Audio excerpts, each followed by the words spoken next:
Uh, Welcome to part two of the preparing for the economics case test for myself. Trying to get it done within a week. So I was finally able to look at the diagnostic assessment results.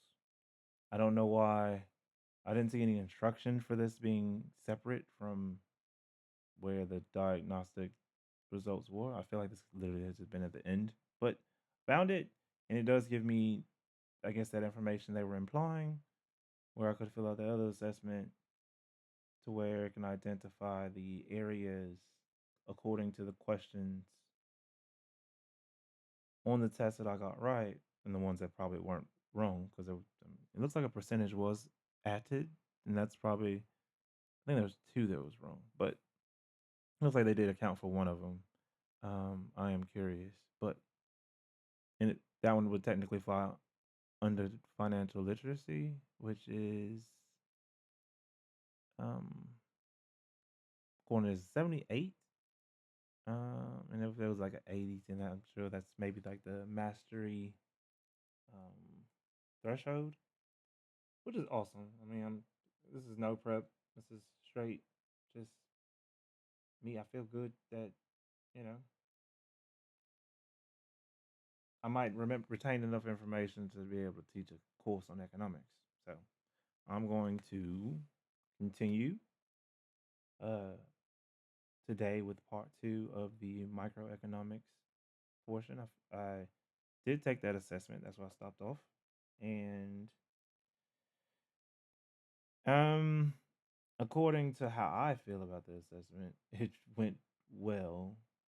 It didn't. It was like a multi-part question type setup. That I'm like, I'm pretty sure that's not how the exam's going to go, but it makes sense for learning purposes. Why you would have to break down like the different types of markets and the characteristics, the different types of economy structures globally, global economic structures and those characteristics. I get it, but like some of them kind of like, for example, monopolies and monopolistic competition. A lot of that stuff kind of overlaps and is just mostly wordplay, um, which is fine, but like it's literally like one word removed on those descriptions, and that's cool. But yeah, not it's nothing I would. Yeah, I mean, it was, I will say I maybe took some haste, and it was doing it on a mobile phone too. I couldn't see all. I guess I could only scroll at the same time, or I couldn't scroll and take an answer from the box at the same time. I can only put like one in a box and then scroll up, and it was user interface needs on the mobile side definitely needs. I mean, I don't know, at least a way to zoom out so you can like see everything. But it's yeah. But it went fine, and just starting to get on the second half of the microeconomics. So it looks like they split up each part of this, so the micro, the macro, and the financial literacy into like two parts with a kind of like a refresher exam in between. And I mean, for the most part, I think it's pretty good. But this lets me know that kind of like I felt when I was taking the original diagnostic assessment. Um, Outside of mostly like definitions and um, definitions and I guess direct formulas and examples should be pretty relatively simple. So I'm gonna keep it that way, and we'll just go from there. Uh, let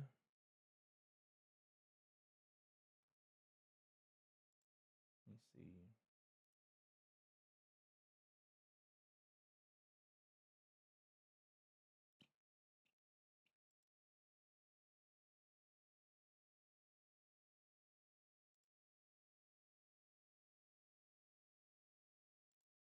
Um, yeah.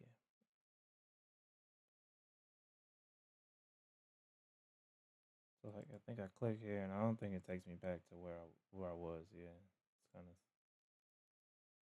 starts you in the middle. Honestly, though, just to like I say, go over my background. That's kind of lines up with honestly how I kind of feel. Um, as far as my understanding, microeconomics was the one I definitely got a 5 in the exam on the AP exam.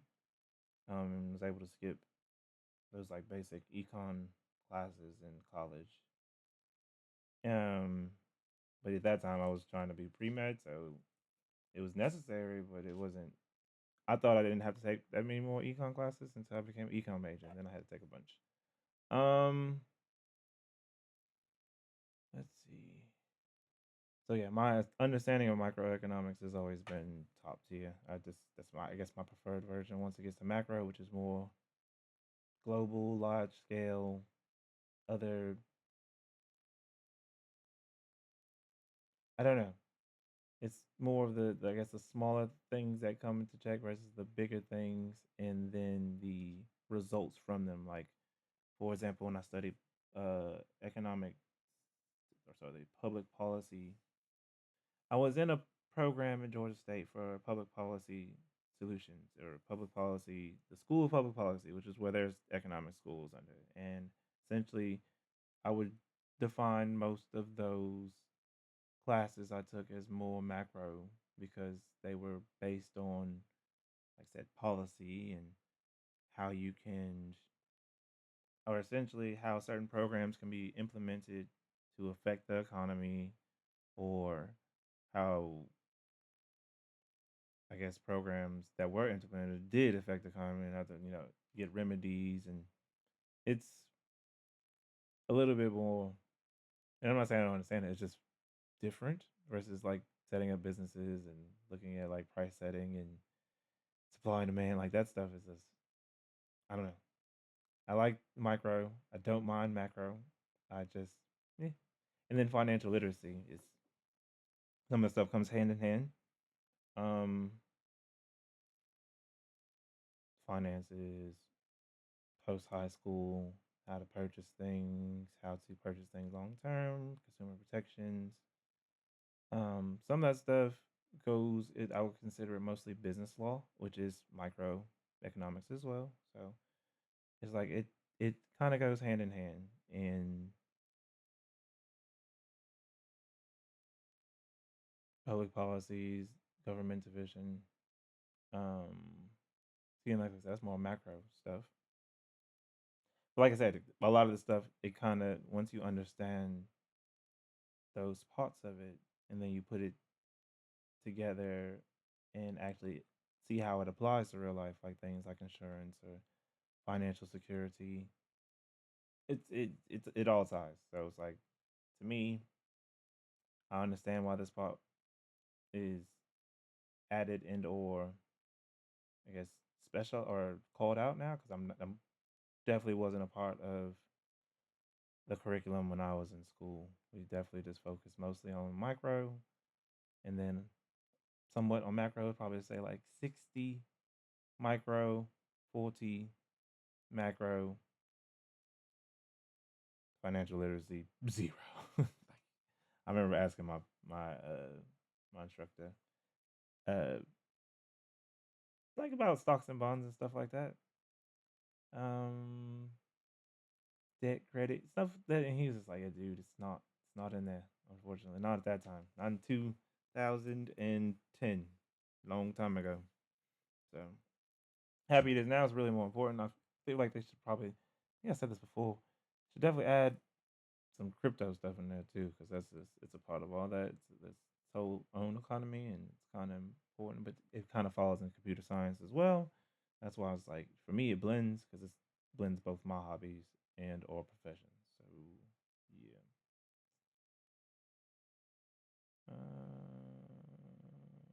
yeah. Why does this say I got 0 points? I did it.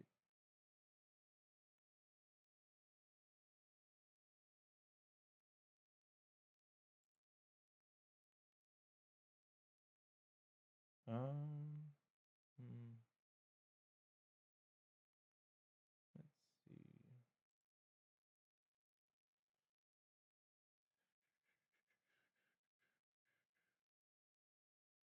So, did economic basis, scarcity and incentives, the basic principles of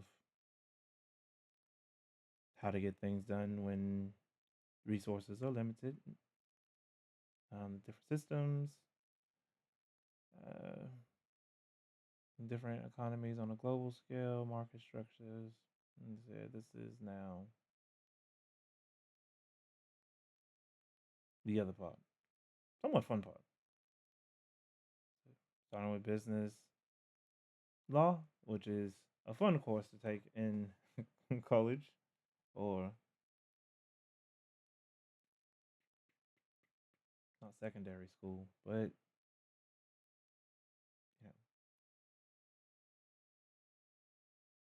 I forgot the name.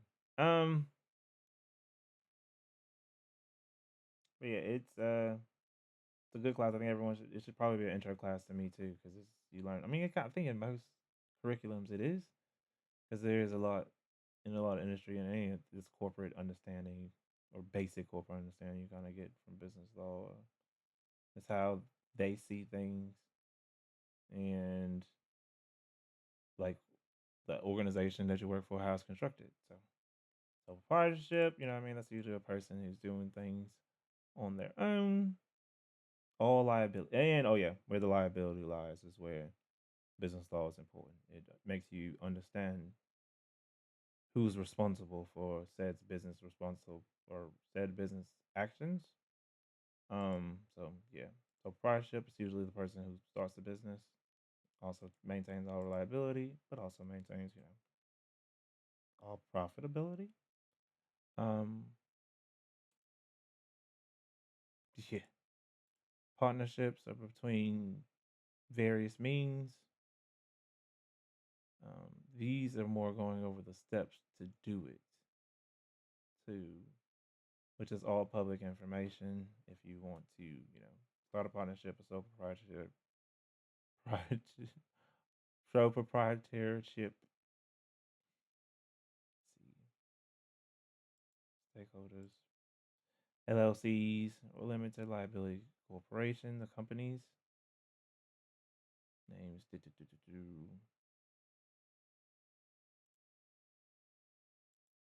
and then corporations, which is most of here.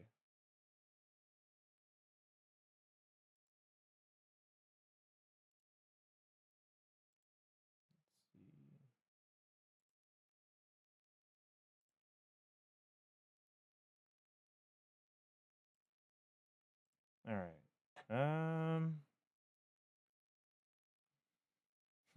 Might have been dual voice, but I think the audio should be fixed now. Key takeaways: multiple form of businesses, each have requirements: the opening, maintaining, and dissolving.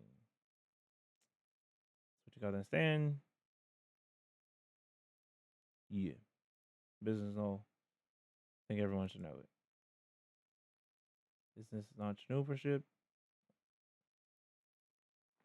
entrepreneurs. They make the businesses. Without them, we would all just probably be farmers again.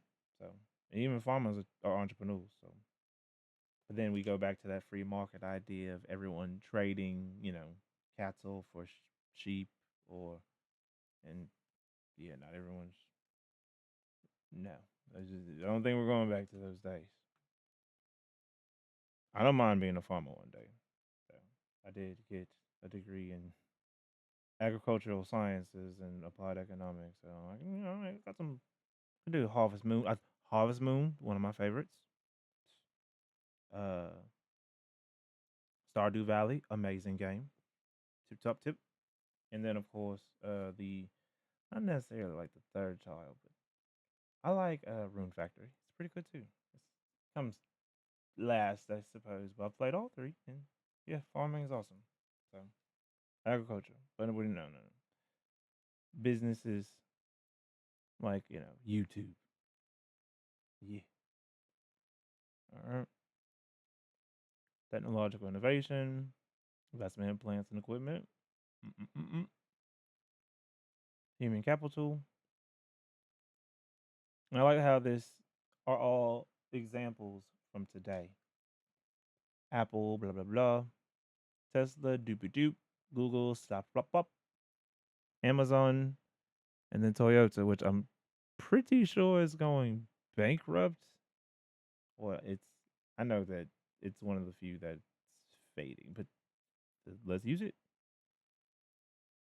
Lean manufacturing system. Right. Maybe it's not Toyota. Mm.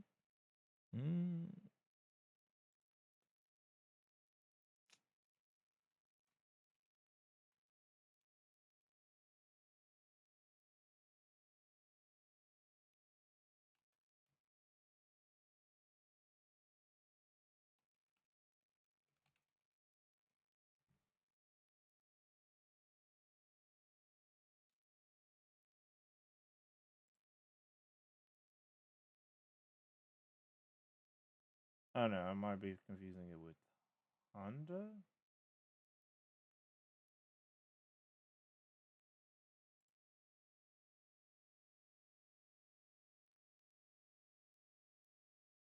Which I think is crazy.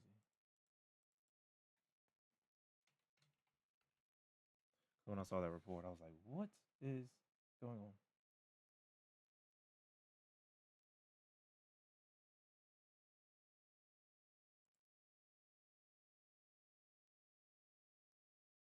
It's Honda. Yeah. Honda's the one that's in trouble. I'm sure I had to correct that. So yeah, not Toyota. Key takeaways: entrepreneurship, most important key success to modern business today, or else we will go back to being farmers. There's no wrong with farming, but if everyone's farmers, then yeah. Now here we go to my favorite stuff that I remembered when my instructor, Coach Jared, said, "Hey, these are the 5 things and the 7 things." I said, "Locked in." So the things that affect supply, explanation of supply. Of course, the basic explanation is as quantity goes up, so does price, right? Explained by chart. So pizza.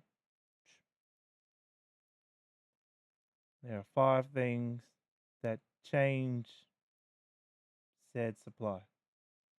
Increases in input prices, production costs, of course, what's going on now as the prices in production increase because of tariffs or whatever, the prices of material, the movement of factories and creating of new factories, whatever, then increases the price of said uh, inputs and therefore shifting the supply. In this case, input prices, increase, which is ever now, supply decreases. And once they get back those tax breaks or whatever they need to, get themselves right, then, supply will increase. But nope, right now we're in this side. Production costs increasing, supply is going to decrease. Changes in price related to goods and services, same thing. Something's affecting everybody on the market. It's going to affect in various ways for whatever said explanation we're explaining at that time. So, example, goods and services, things you do that are related. Yes. So, if the supply of car car salesman or automobile salesman goes down, the supply of tires, which is complementary or service complementary to automobiles and cars, it's gonna go right along with it. Changes technology. Technology increases supply. However, there are some inverse effects depending on what's going on, right? Um, I guess in my industry I worked in previously, which was technology, in COVID there was an influx in technology essentially, and due to everyone working from home, he had to essentially accommodate that in so many facets and ways. It forced technology increase in gaming, in like I said, in the corporate industry and how we utilize computers, Skype, Zoom, all that stuff. But because I guess there was eventually like rubber band effect where it rebounded, and a lot of those technologies industries were, I mean, it's facing right now. They're getting cuts back and forth. Like Microsoft's laying off thousands of employees. A lot of technology. I was laid off in a technology layoff. A lot of technology has been reformed, so it's like it does increase the supply of, uh, I guess, of product. But in the case of like people production in technology, oh no. Oh, I mean, of course, with the influx of anything, there comes a sense of unemployment or just a shortage or overage or just yeah. We'll explain as time goes on. But yes, so yeah, change technology usually, and some of it's because of AI. AI increased production a lot to where it's kind of like an overproduction right now. So yes, technology increases supply, changes expectation. Essentially, if we expect something to happen, usually you would change the way you would, I guess, invest in that supply based on those expectations. If storms coming in, it's gonna wipe. I use an example from one of the games, Harvest Moon. They have storms that come in and wipe out your harvest. There's certain plants that can survive those said storms, or certain plants that cannot. If you have expectations that one of those storms are going to come in during that season, or you're going to invest in the ones that can survive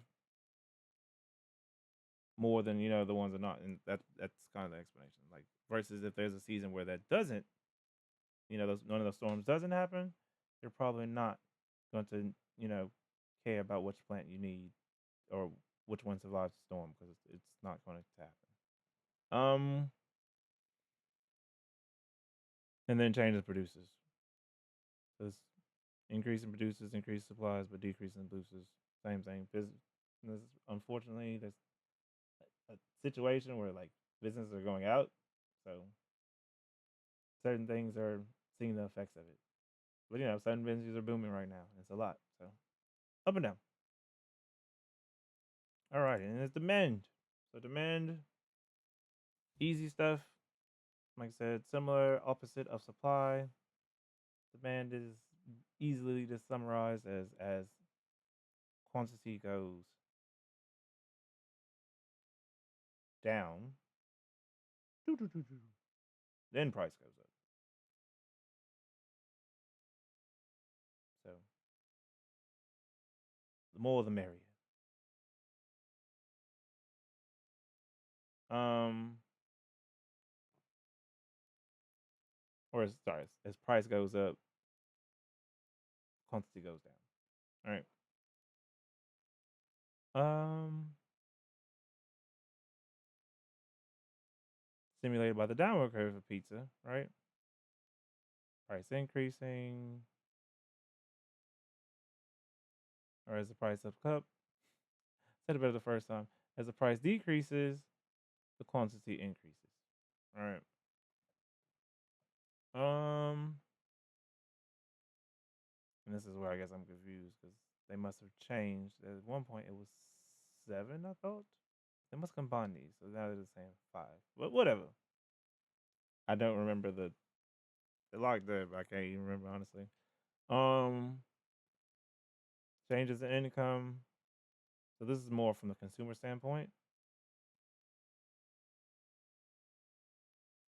Price of a product falls, the consumers will demand more of it. Cheaper stuff, cheaper iPhones, more iPhones.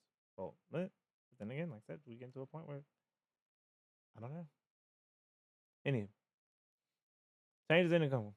As consumers get more, we spend more. Our demand becomes more. As it falls, we spend less. demand becomes less. All right. Right now we are in a pseudo recession, depression. We're spending less. Businesses feel it. What's weird or strange is they're increasing their prices in the midst of it, and it's like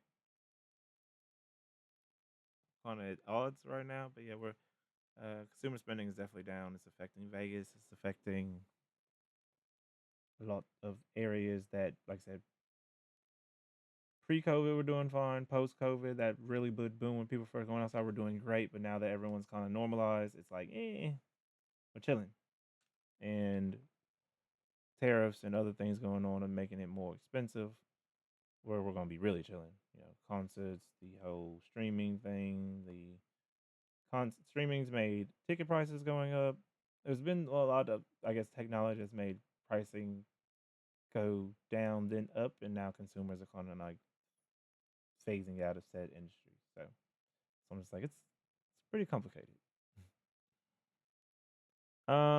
Changes in taste or change in number of consumers as there's more, the increase in demand, and the vice versa, there's less. Change in taste,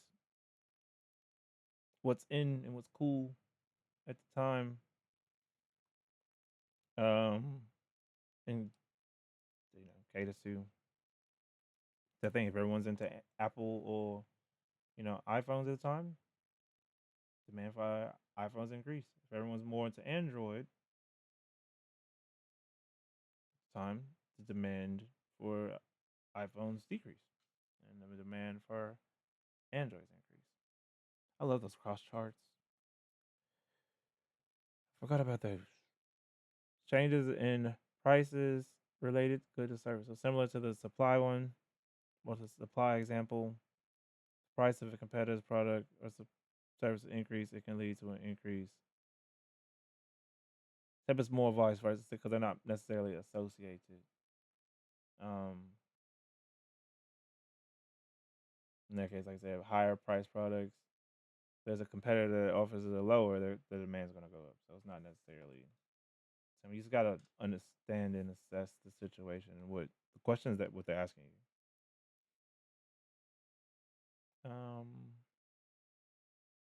And then expectations again.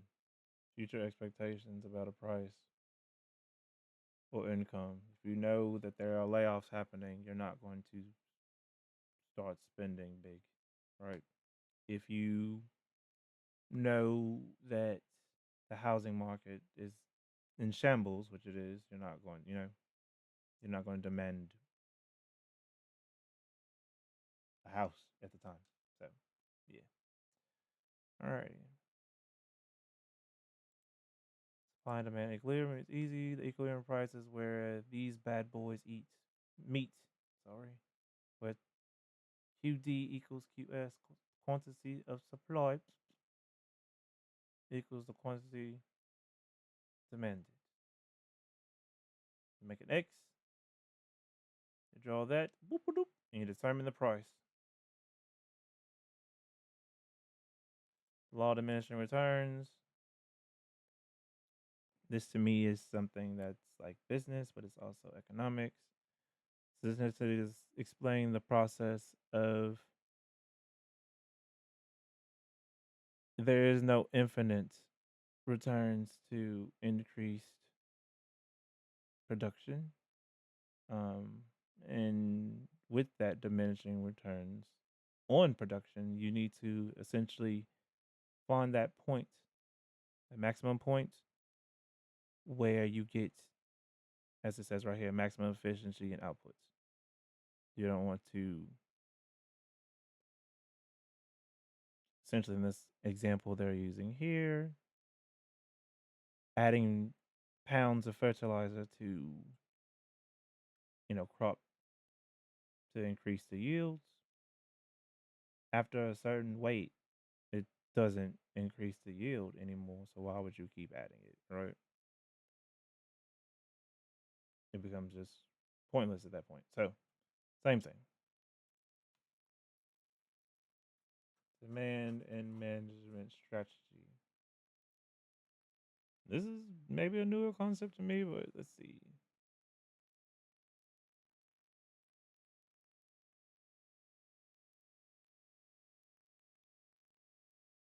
Shortage. Shortage in production. Okay.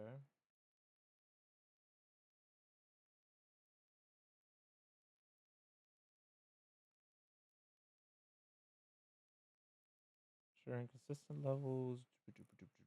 Okay. Um, that sounds more like project management stuff. It is another field that I flipped into or flipping into, flipped flopped. All right, then this is stuff where I was like, I kind of remember, but factor markets, in exchange for factors of production.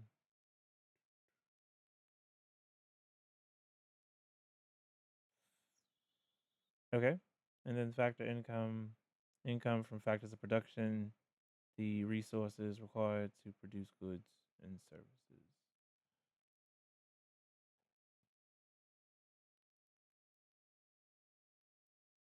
Oh, yeah, yeah,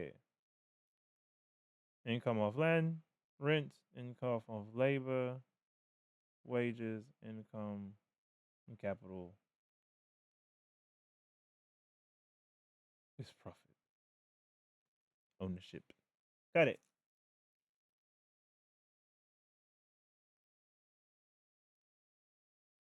Management returns here. It works out for labor too. If you just keep working certain set hours, eventually you're gonna exhaust yourself to a point where that money really won't matter. But at one point, the economic, what was it? The salary of like, what was that? Association with happiness and salary. It was at one point. It was like 78. Cause everyone thinks six figures or whatever, and it's like the actual number is like 78,000. It was at one point, something around that. And I guess it's someone who has achieved and above or whatever that said number was, and been happy on both sides of it. Yeah, yeah. But I do like to go places, I suppose. So, and that does cost money. So I agree with that as well. So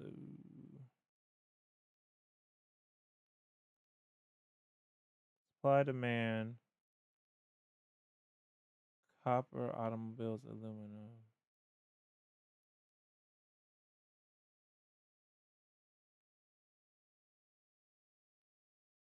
Ownership of labor, land, capital,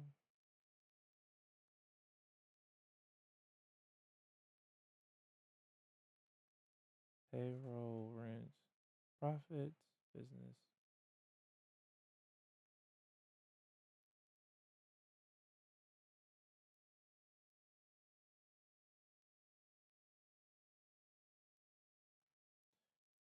I just remember this because I feel like they need me to. So rent, wages, profit, interest, all from the business side. Owner, business owner, banker, loaner.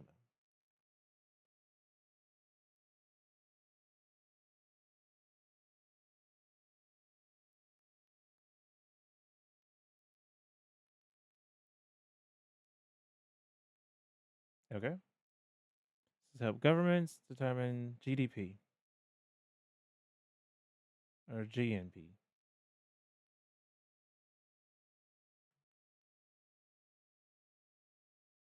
Income distribution is how income is divided among members of the economy.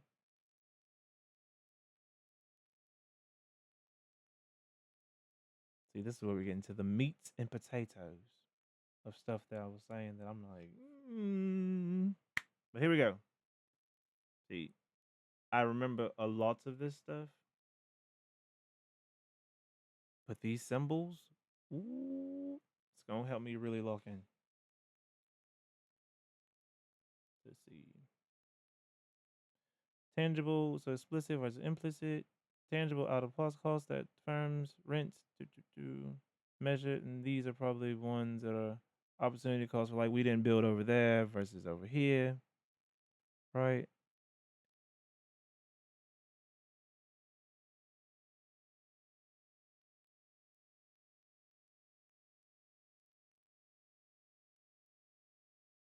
Oh, yeah, that's a perfect example. Like these NBA teams, right? Some of their buildings are rented, um, or some of their stadiums are rented, and therefore come with a lot of city regulations and extra cost and license, whatever. You know what I mean? Other things that come with it, but like the Warriors, and other teams have elected to do, they'll get their own stadium, right? And it comes with that explicit, cost up front. Um,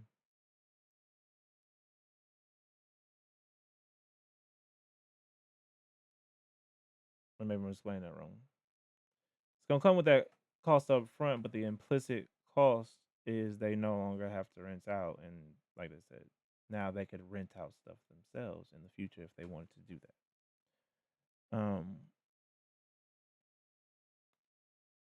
These is implicit cost is cost of operating business. Like I said, rent, wage, utilities, raw material. These are the ones more like I said, opportunity costs that you have to look at over time when you're making those decisions. All right, so key concepts, key cost concepts. Yep, these are the ones that, yeah. So total cost, TC. Remember that? Yep, for the most part. Um, where I need is the chart to remember. And I remember there's lines, there's curvatures, there's areas underneath that initial supply and demand that you have to read. And that's where I'm like, it's been a while. It's been quite last econ class. Well, even in the most econ class I did, we didn't do that stuff. We were actually doing like problem solving of public policy, like the uh, the effects of the school lunch changes problem, or not problem, the program that was initiated by First Lady Michelle Obama. Like that was one of the things that we had to look at: the economic outcomes, the people outcomes, the public policy change, and we would just do projects and stuff around stuff like that. Not any of this more elementary stuff. I haven't done this stuff for years. So see, TC total cost, FC fixed cost. These are things that just happen that on the graph specifically. Vary cost, change the level output. Okay. Average total cost. It's a big one. Swoop. So this way the ones have to understand it. Total, so TC, the total cost divided by quantity and output.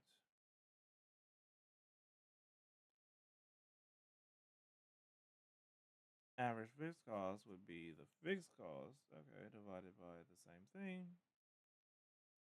It's a little formulaic, but not nothing too crazy. Average variable cost is the variable cost divided by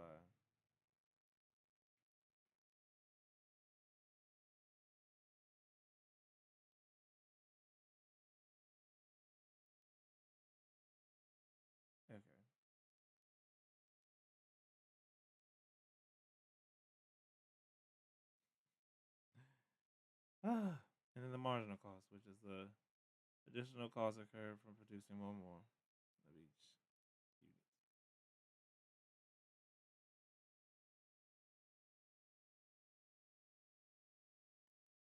This is not business enough. That's crazy. Um, why firms demand resources? I mean, you need resources to operate.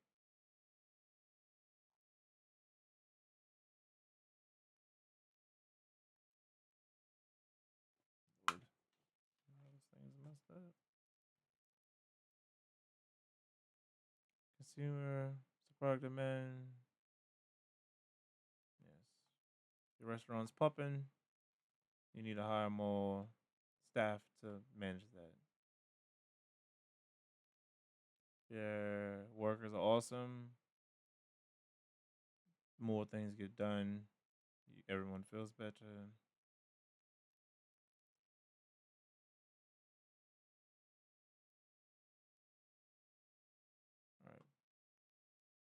Depending on the type of labor, wage establishment will determine the size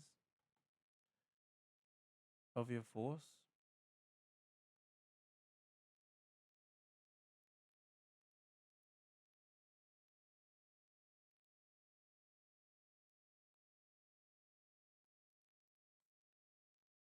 Capital and other inputs, let's say in technology advancements. Oh, so these are labors demanded. So marketplace and supply of labor.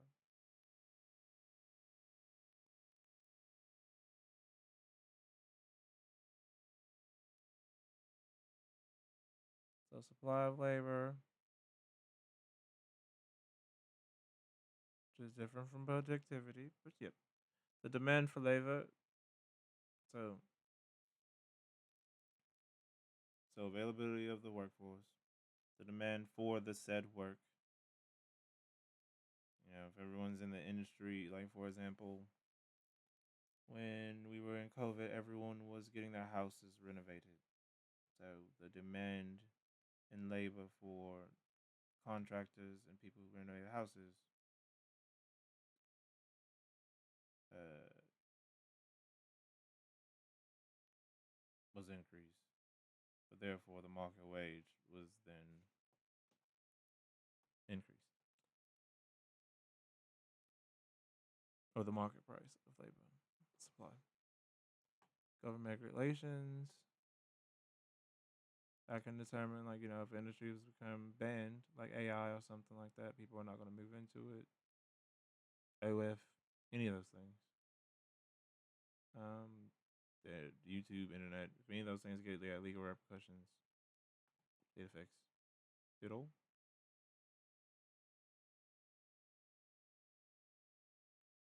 On top of like minimum wage implications, um, and labor stuff, labor unions, productive workers. Yeah, if I'm good at my job, I want more money. Seems to be a common thing with myself. Uh, Job characteristics and wages. Now, earning equalities. Several things: income equality, education, and skill. So yeah, people with education discrepancies usually don't get paid on the same. People with years of experience in the same field, not just age, but years of experience. Occupations, of course, there's inequality in occupation. Some jobs get paid more than others depending on the demand for the job, but also the demand is kind of labeled by society's idea of importance, and that can vary, right?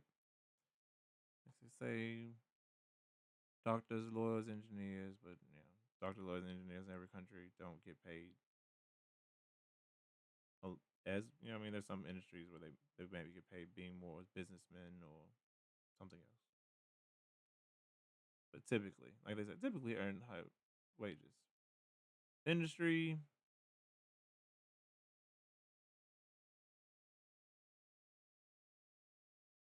kind of what I was saying before, is like there's different areas.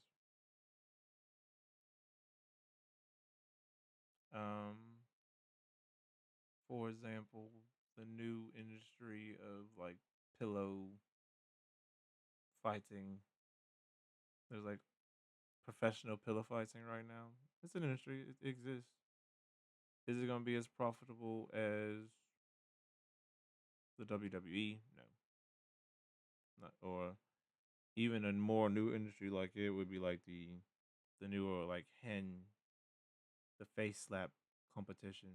Like that one probably generates a little bit more than the pillow fight. So therefore, more profitable and yeah, inequality in the wages. Discrimination based off race, gender, age. These things that unfortunately we've been dealing with for a very long time. Most recent example,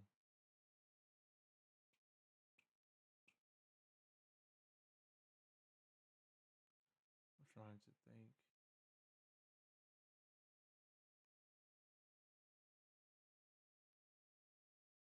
but there's evidence of women in the workplace working the same job at the same level and capacity as a male counterpart, and then getting paid not a wee less, but like significant less. Like I want to say it was that statistic I remember at one point was like up to 60% less or something like that. It was, or not 60%. Not that much. I don't know. It might have been like I think it was more like 15 or 20, which still is a lot. That's more than the bonus. It's a lot. Um, so yeah, and then market power workers with strong bargaining power, which is like people in unions can. So essentially, like if you work for a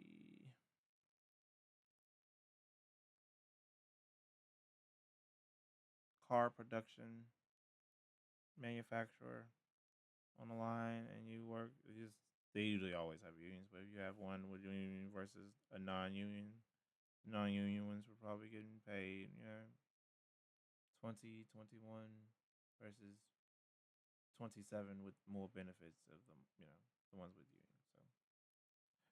So, say understanding these factors can be essential to analyzing labor market trends and addressing issues in income inequality and economic mobility. Key takeaway factor markets facilitates the exchange of service, producers, labor, land capital, entrepreneurship, generating income in the form of wages, rent, profits, and interest. Those big boys. The national income distribution. That is a nice summary. And I think this is the last part. Uh, so micro or macro, I can't read today. Macro and microeconomics are the two branches of economics, right? They offer different perspectives on the economy. My macro examines overall performance of the economy, focus on factors such as GDP, inflation, unemployment, economic growth. Microeconomics develops into the behavior of individual economic agents such as consumers, businesses, and markets. Essentially, microeconomics provides a bird's eye view, or macroeconomics provides a bird's eye view, while micro offers close up looking at components. And that's what I was kind of explaining earlier as far as like I guess I'm a more detail oriented person, like small details versus big picture. Which is crazy because like in my alt style, which I am an artist, so I do like alt and I'd honestly prefer more big picture than like very small minute detail stuff, but it's duality that I can appreciate, I suppose. So, um,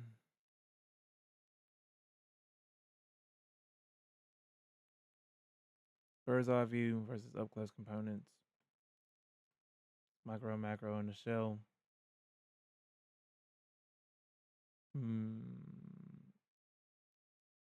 macro analyzing aggregate indicators, government policies. Like I said, that's what I learned mostly at Georgia State. Interest rates, international trade, seeing how they influence economic growth, employment rates, blah. Policymakers make decisions about fiscal and monetary policies. Yes, that is majority of what I I guess all the higher level, you know, dedicated economic courses at Georgia State. That's what most of them were was macroeconomics about the effects of making in the United States in recent years, or mostly the 2000 between two. Most of the stuff that we covered was between the Obama period of presidency, so like 2008 to 2012, 13, 14, around those times. So, like I said, a lot of stuff was based on stuff like that. So, um, Obamacare affects the school lunch, things like that. And it was all in the class, and it's giving examples. Meanwhile, my studies at UGA, which was agricultural applied economics, um, I wouldn't say it was more micro, but kind of. I mean, it was more of the it was a lot of finance stuff. It was a lot of farming scenarios. Like I said, I guess because the industry wasn't so broad as the United States or policy, it was like in the industry of like this, we're focusing on agriculture. It was more microeconomics focused. So I got to see different perspective even in the classroom or the sorry at a collegiate level um, of I guess the various difference between these two, even how they're taught or instructed. You know, what I mean, at that college level, that post secondary school.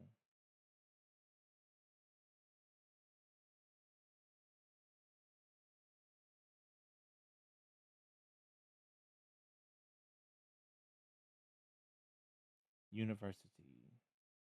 So, um, that's the term. Yeah, university level.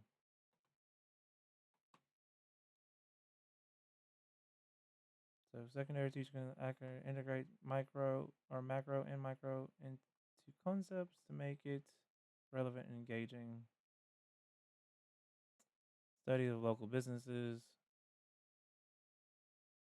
mind curves, good for students or exploring. So, this is teaching like monopolies and oligopolies, the apples and as I said, the cellular industry is a good one for oligopolies. They use gas a lot when I was in school, but the cellular industry is probably more current with today's very technology driven use.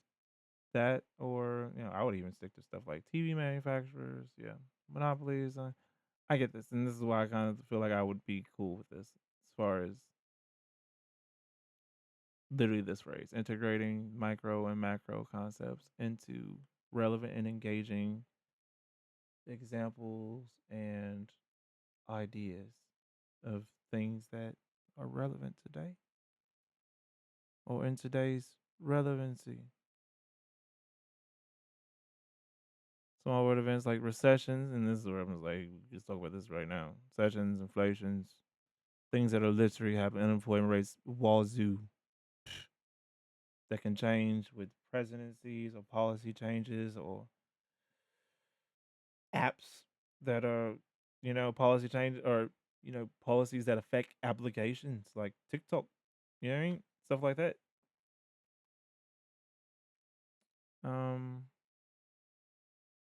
like if I was an econ teacher in the classroom today, I'd be when that happened at the top of the year. Yeah, combining these perspectives can teach us false, critical thinking. And yeah, I don't remember most of my, instructors in secondary school examples with Coach Jared, but he like I say he was a good teacher, and I remember a lot, even though I was asleep for most of that, and most of high school. If I'm being honest with myself, didn't stop me from making good grades. Could have made better ones if I was awake. Um, like 99 versus 93s. Micro or macro economy as a whole, micro focused on individual economic units. Very important stuff. And now we got our key takeaway. So this was where I'll end this video for now. Just like the last time, I'm going to take this exam. I don't want to show off any type of exam information that's, not completely public. Most of this stuff is everywhere. It's right there on Google. But the exams, they make up themselves. So I don't even want to share my results. But I appreciate you guys for stopping in, and I hope we all learned something new today concerning, in this case, economics. Bye.